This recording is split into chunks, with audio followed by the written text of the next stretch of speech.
Sobre lo que ha dicho el presidente Iván Duque referente a la senadora Aída Bella, quien era la encargada de hacer la réplica por parte de la oposición al discurso del presidente Iván Duque, al menos decir 4 cosas.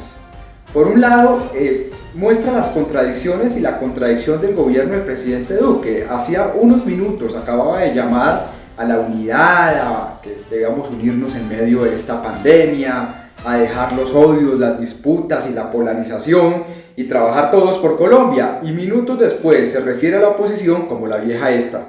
Entonces un poco esto vuelve y ratifica que hay una distancia inmensa entre lo que dice el gobierno que va a hacer y lo que termina haciendo. Así ha sido, si ustedes ven muchos de los decretos presidenciales en medio de la pandemia, tienen eso, la diferencia entre lo que se dice y lo que se hace, y aquí ratifica eso. Lo segundo, pues que esto es una agresión a la oposición y una agresión a la democracia. Yo les quiero contar a ustedes esto. Durante muchos años, Colombia estuvo buscando un estatuto de la oposición. Lo que dicen las teorías es que entre más fuerte la oposición, mucho mejor la democracia. Y por tanto, la oposición durante muchos años estuvo intentando ubicarse y tener un estatuto que le garantizara cierta visibilidad y no tanto desequilibrio. Por ejemplo, si un presidente hace una alocución presidencial, pues la oposición tiene derecho a la réplica para evitar esos desequilibrios tan grandes entre unos y otros.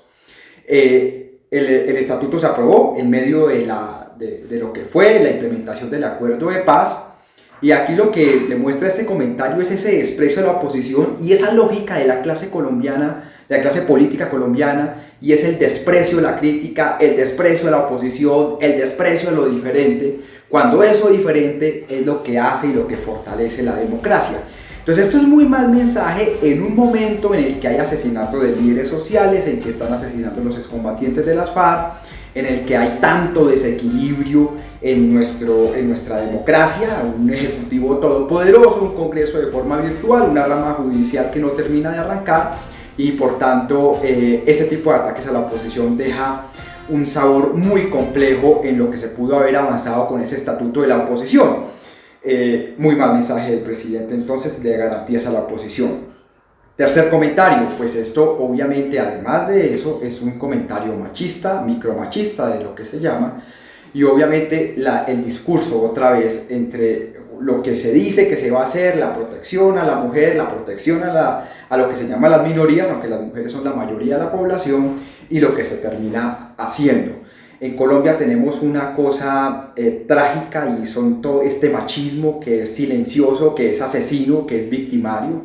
La cantidad de mujeres que les toca vivir con sus agresores en las casas en medio de esta pandemia, por ejemplo, lo que hemos visto de violencia sexual. Entonces es un muy mal mensaje referirse a una mujer como la vieja esa de forma despectiva. Creo que ayuda muy poco en la equidad de género que debería tener el país. Y el cuarto comentario sobre lo dicho o manifestado por el presidente Iván Duque es que se demuestra cómo va a ser el Congreso bajo la administración de Arturo Char. Y es que hay dos posibilidades. Una es que el gobierno tenga una aplanadora total, como la votación que tuvo Arturo Char para ser presidente del Senado, y que pues se dediquen a despreciar la oposición y puedan aprobar todas sus leyes, es decir, lograr la gobernabilidad que no tuvieron. Eso es una gran posibilidad que hay.